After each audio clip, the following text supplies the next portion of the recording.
Good morning. My name is Stephen Angelsmith. I am a member of the recruitment team at the School of International Service at American University. It is a pleasure to be here in Mexico City presenting to you all. To start, if you could please introduce yourself in the chat menu. I would love to know where you are joining us from, what your name is, what your role is. I know there are some advisors online as well as potential students. So if there are prospective students or advisors, please let me know. And any questions that you have, feel free to type into the chat menu immediately, and I will get to them as we go through.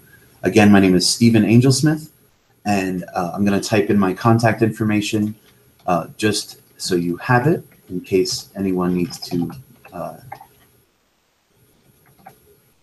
disconnect. Please feel free to write to me any questions or follow-up. So I'm going to remove my face from this lovely screen, and we're going to start on my presentation.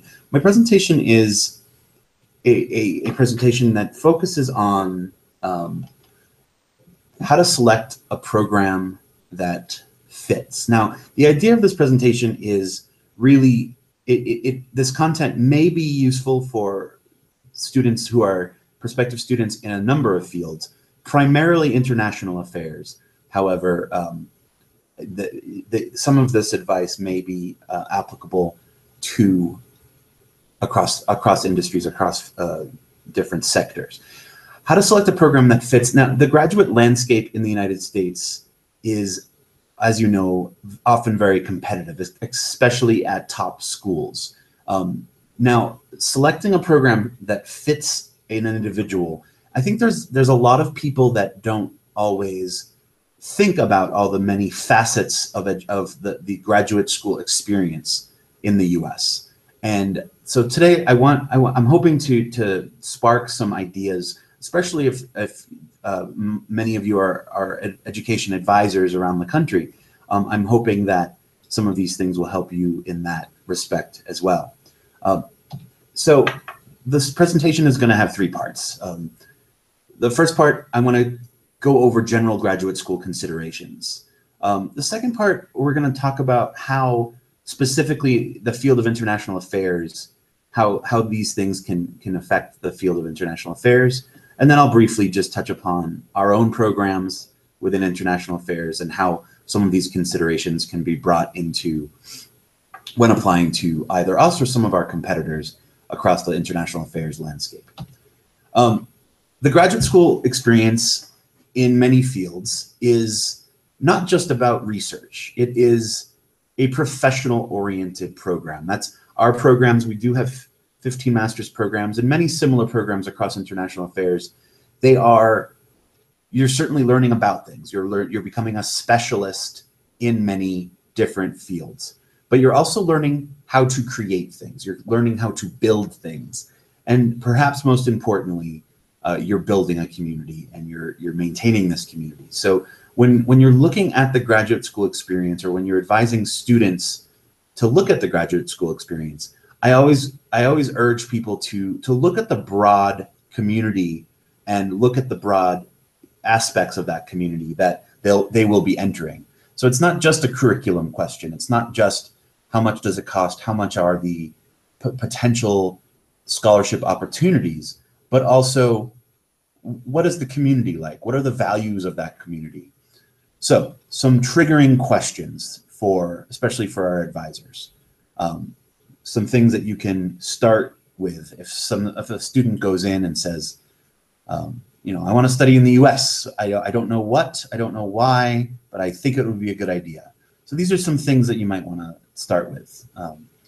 What drives them? What are they passionate about? What are their personal goals? What are their professional goals? Now, these are really important things. And a student, the graduate school process does not just have to do with researching schools that might be a good fit. It has to do with, what are the paths? What are the professional and personal paths of the people who you admire across the landscape of the sector that you're interested in? In international affairs, we cover obviously diplomacy, perhaps development, but we also cover international business, international commerce, private sector, we consulting, nonprofit management. There are a number of fields that we touch upon. So when you're looking at graduate school, you want to look at not just the professional end goal, how much money will we make, what are the employers and what is the employment record, but what are the values and the personal goals that you're hoping to accomplish, and which programs reflect those values? More importantly, what values or qualities are you looking for in the community that you are going to be in? If you're just joining us, I see a few people have just signed on. If you're just joining us, please do briefly introduce yourself. Most of you already have. Please also, if you have any questions about any aspect of my presentation or anything at all, please do type it in right away, because there is a little bit of a delay. So as I said, we're going back to broad questions of what are the values and qualities that you're looking for, specifically in an intellectual community. Just having a brief delay. Here we go. Many students, and I know a number of you, especially of you advisors, you work with students in many different places in this process. You might come, perhaps a master's student comes to you and wants to have an advice about a PhD program, or perhaps a green undergraduate or even high school student comes to you and wants some information. So some ideas on how to provide students, again, general information or paths that they can search. I always recommend, that we live in a time where information is very easy to come by, especially with the resources of Education USA and our resource centers here. LinkedIn.com is a wonderful, wonderful tool to do some sleuthing, to do some real research on the organizations, the career paths, and the leaders of the places in which you might be interested in touching upon. So looked at LinkedIn, look at organizations that you think students may be interested in, or that you may be interested in, and then look backwards, look at their career path, look at their education specifically. Was a master's degree necessary for them to get where they are? Was an undergraduate degree necessary to get where they are? Was an undergraduate or graduate degree abroad in the United States necessary? And the answer to these questions may be yes, and it may be no. And that's why advising and a broad, long research plan is a very good idea. Some of the other, again, this is specifically on graduate school in international affairs. But in this landscape, international affairs, international relations, international studies, or as we call it, international service. With the exception of international service, there is no huge difference, at least in my definition, between these terms. So I always talk to students with a broad interest. If your interest is in diplomacy, then the path to your potential career, I think, is very straightforward. Looking at the foreign ministry or the diplomatic, whatever the process might be for the foreign service of the country in which you're a citizen. If you're interested in international development or international nonprofits or potential consulting gigs, I recommend looking at interaction.org. Interaction.org, or Interaction, is a membership consortium of about 190 organizations around the world doing development work. Many are in Latin America. Almost all of them have the seat or the headquarters in at least Washington, potentially other cities in the US. So interaction.org is a good place if you're interested in development, or for students interested in development. Looking at their membership site is also very good, just to get a broad list of organizations that do work that students might be interested in. And again, just to reiterate, this is for the purpose of looking at the leadership of these organizations to then research potential career paths for students. Another membership organization is USGLC. Their website is listed there, usglc.org. USGLC stands for the U.S. Global Leadership Campaign. This is a broad advocacy and lobbying group of people across the international affairs sector. This includes defense, development, diplomacy, and almost everything in between. So there are organizations, for-profit contractors that support defense operations, from everything from that to Save the Children and World Vision, who do pretty hands-on rural development. So the reason that these folks are together in a consortium is that they lobby the US government across the entire international affairs budget. They are lobbying for the US government to invest in international affairs, whether that means defense, diplomacy, or in my former field, development. Again, look at their membership consortia, their membership organization, and you'll get a feel for the landscape of potential employers. The Council on Foreign Relations is also a very good place to get some information. So when I advise students, or when you advise students, or if you're a student yourself who are looking at these grad school options, I often, we're talking about this presentation again is how to pick a program that fits. And the idea behind this is it's not just important to be in a program that fits you or your goals, but it's also a very important part of the academic or the admissions process. Most US schools that I'm familiar with some exceptions, but most graduate programs are taking a very holistic approach to evaluating your applications. And one of the most important parts of this application is not always the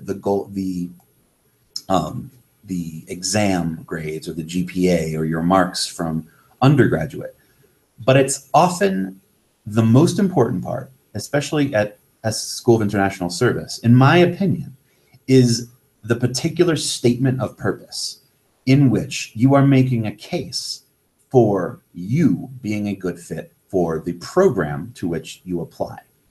Or put another way, you are explaining to the program what it is that you want to do, why you want to do it, and why you want to do it with us. That is a very simple way of looking at a statement of purpose.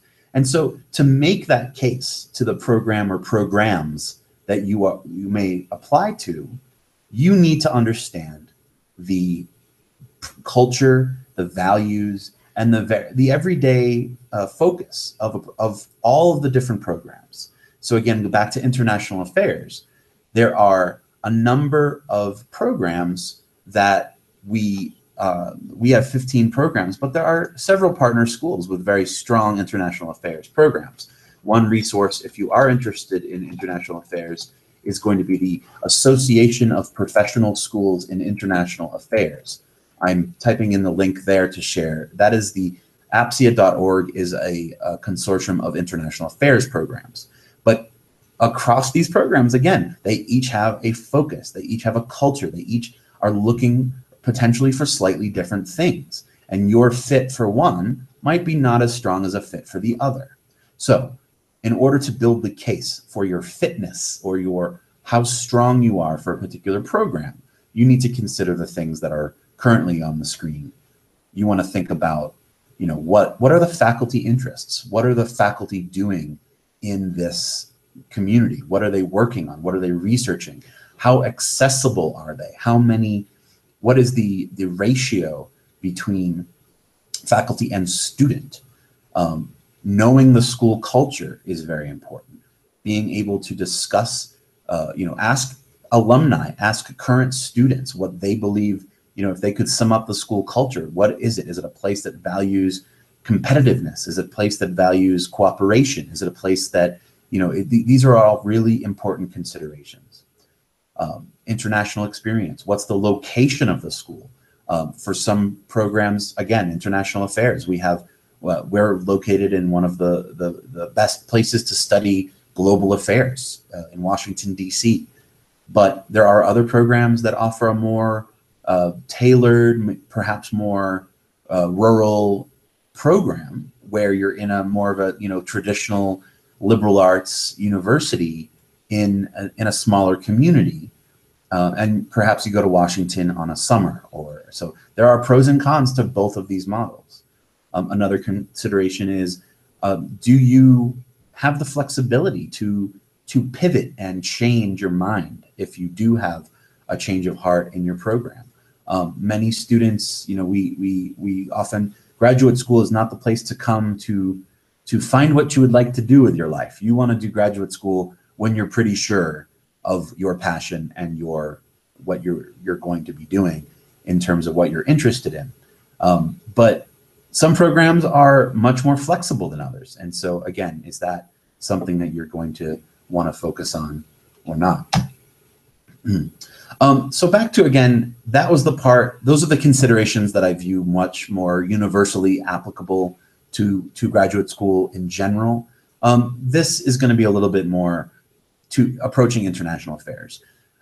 Again, international affairs, international events, international relations, international studies, there are so many different names for different things.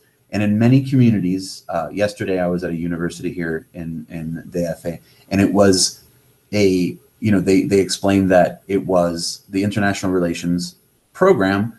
There's kind of the diplomatic side, but then there are also students who are interested in political science, and those are two distinct things.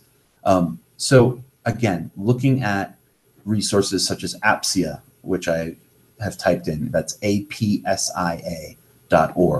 These are really important to get a feel for the different options that you might have. One question, one way of looking at the world, or of, you know, I use the term sometimes, it's not a very eloquent term, I use the word international stuff, because a lot of students, this is what I was interested in as an undergraduate, or even as a high school student. I was interested in international stuff. I didn't know what that meant.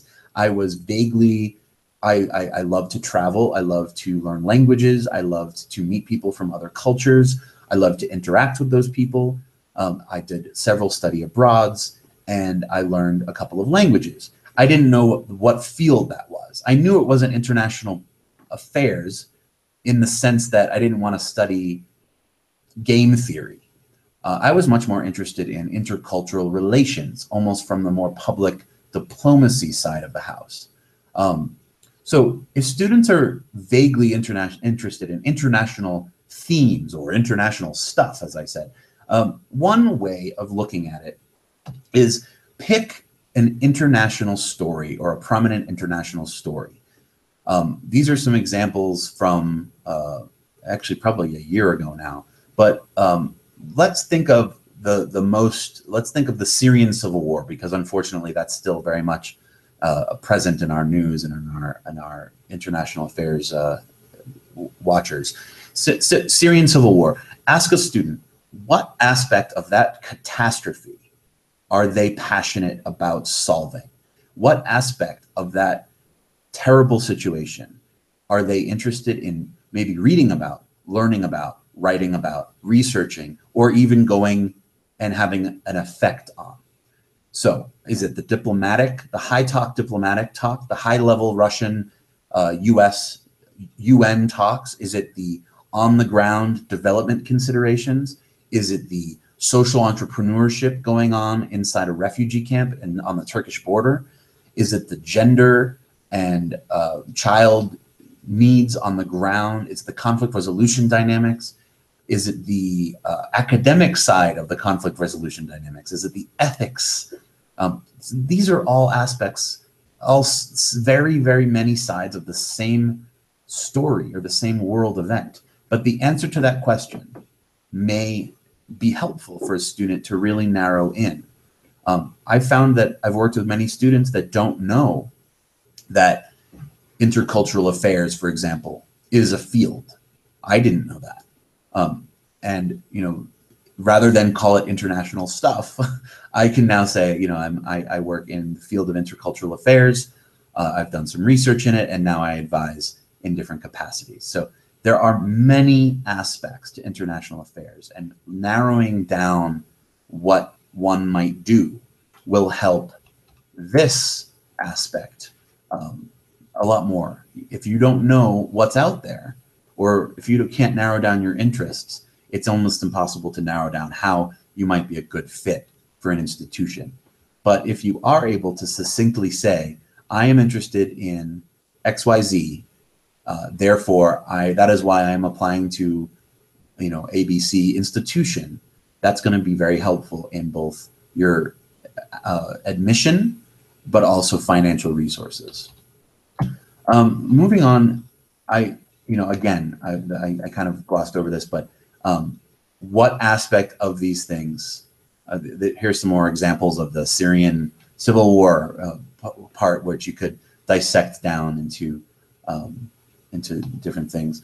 Our programs at the School of International Service, I'm very proud of, I'm talking, of course, about a broad range of programs, but we do have very, very focused professional master's programs that are preparing people to work on some of those issues that really make you angry in the world. So if you see something like the Syrian civil war, or refugee crossing the Mediterranean, or in our own neighborhood of refugees coming up and crossing into Mexico and the United States, there's a program for different aspects of each of those things. Another way of looking at our programs is, what makes you angry in the world? What problem is causing you to lose sleep at night? And what are you going to do about it? That's why we are the School of International Service. This is different than studies, relations, and affairs. We were founded as an alternative to traditional international affairs programs that looked at more of a war and peace, security studies, game theory approach. Now, we do that, of course, but we also do many other things, ranging from development, conflict resolution, international education. What you see now on our program is our program offerings. Within those programs, there are also many ways to narrow down and focus and have a concentration on much more specific things. So, for example, international development, you could focus on Latin America. You could focus on gender and development in Latin America. You could focus on Asian studies within international economics. International media, this was not updated, my apologies. This program is now known as global media, but this is bringing together journalism and intercultural affairs and creating future storytellers. So we have a lot of different things, again, and there are almost too many options and potential combinations for students. But our program and our culture really is, if students are interested in solving a problem in the world through development, through diplomacy, through nonprofit management, or even through the private sector, or even perhaps creating a new venture through a social entrepreneurship, or a new venture, a B business or a for-profit business that has a double bottom line. We have many different options, including an executive program, which is the Master of International Service. I've come across this. I'm going to try to wrap up in about 5 minutes here. Again, please do type in any questions that you do have as we go through. A little bit more about ours. I've already touched upon our service. Our students do apply to just one of our programs. They can apply to one at a time. If not admitted, they do apply only to one per year. So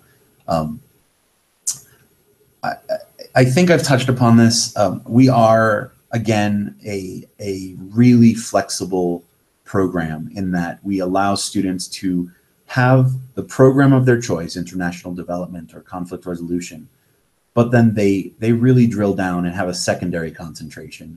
And there's in addition to that, there are tertiary ways of creating intellectual communities, or we also call them knowledge clusters, but basically are the same term for different ways of organizing your different interests. So again, I'm interested in intercultural relations.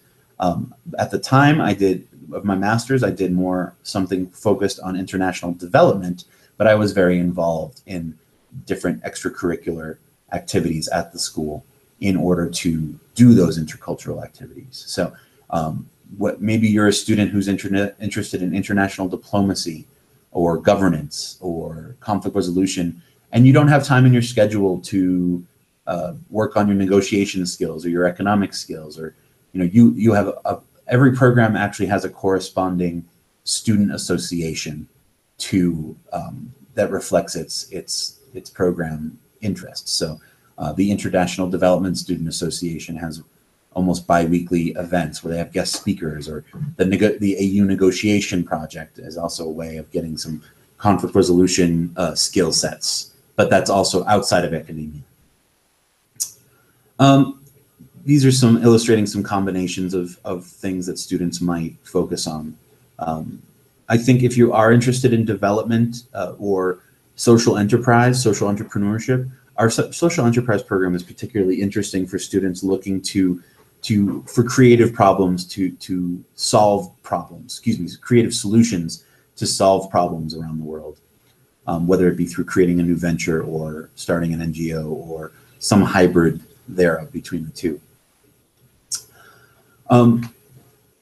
Washington, D.C. is, as I said, it is for international affairs, for policy, for public diplomacy, for public policy, and for public affairs.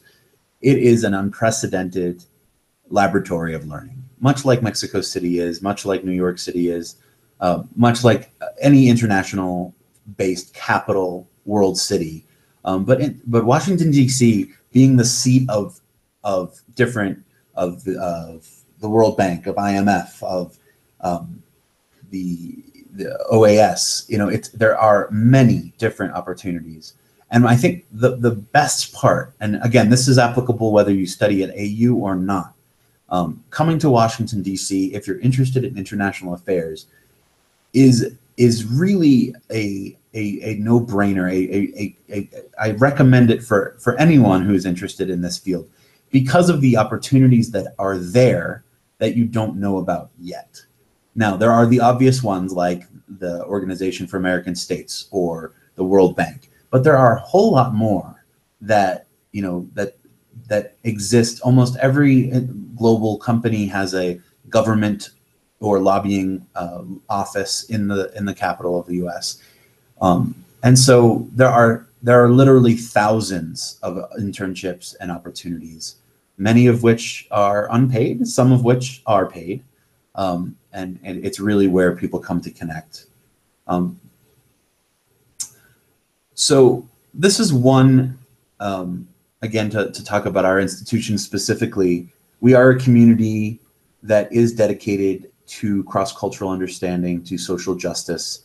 One way of I've had some students, and I start the conversation, what, again, makes you angry in the world? What problem or social injustice or human rights catastrophe or poverty, or where is the problem in the world?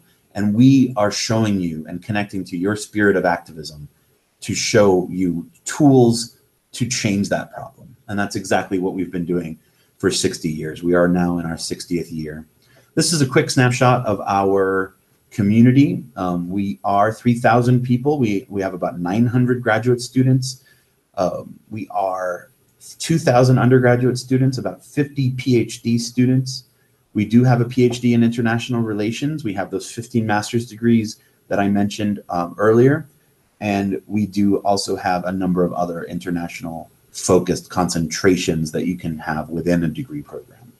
95% of our community speaks at least one language. Many speak more. We are proud of our 27% US born students of color. So our US domestic diversity as well as our international diversity is something that we try to focus on. Those numbers are increasing, and we're very proud of that. We draw a lot of students from different areas, and we are proud of our programs outside of the classroom that really develop that themes of diversity and inclusion as well. Our 20,000 alumni worldwide make it so it's almost impossible not to find an SIS alumni in an organization that you might be interested in approaching. 75% of our classes are outside of the business day, so almost all of our students at some point or another are going to be doing an internship during the business day, perhaps part-time. Full-time study at our institution is 9 credits, or that's 3 courses, and almost all of those are at 5:30 or 8:10 p.m., leaving you the business day to really focus on what you are there for. Our program, reaching out to our community, I've already put my email address in there. Again, my name is Stephen Angelsmith. My email is sangelsmith, SANGELSMITH @american.edu. There's websites that are up right now show you some resources. The advising worksheets, again, I'm sorry for the long URL.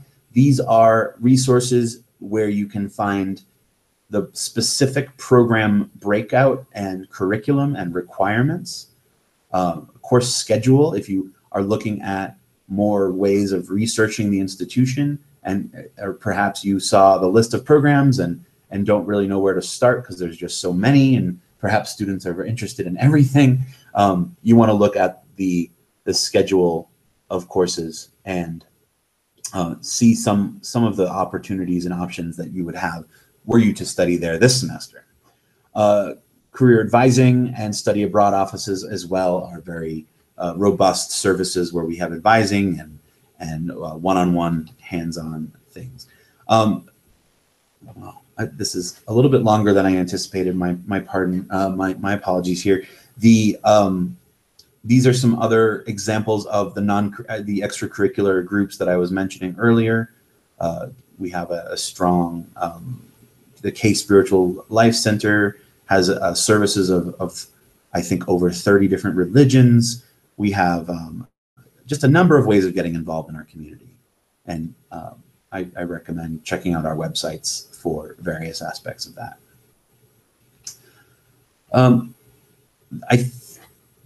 I think that's it. If there are any questions, again, I really recommend typing them in now. I will read them. This is our general contact for the Office of Graduate Enrollment Management, or the admissions office. Our main number, and I can be reached at this number, is listed here at 202-885-1646. Our contact in the office, and this is for any information, we do have information sessions available. So if you'd like to connect with me one-on-one via Skype or phone, you can make an appointment on our website, or you can email sisgrad@american.edu, or you can email me directly, and I'd be happy to chat with you and schedule something. So just to wrap up, kind of the overall conclusion and big picture item, I think it's crucial for students to take a very broad and long aspect or look at the landscape that they're interested in. If they're interested in solving a problem in the world, have them look at what organizations, what types of sectors are interested in solving those problems, and then work backwards. What is the leadership? What have they studied? And how did they get where they are? We are one option, the School of International Service in Washington, D.C. We are one of the top options, but we have a number of competitors as well in the Washington, D.C. area, in Boston and New York and all over the world, Moscow, Beijing.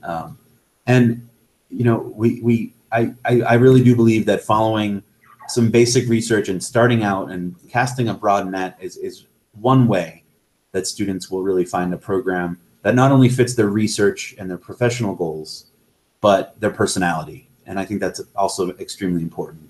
You know, graduate school it's not just a huge expense of money and time. It's a huge investment of your life, and it really needs to be treated as such. So I think that's it. I thank you for your time and your attention. Again, my name is Stephen Angelsmith. I can be reached at Angel Smith, just as it sounds, SAANGELSMITH at american.edu. And thank you for having me.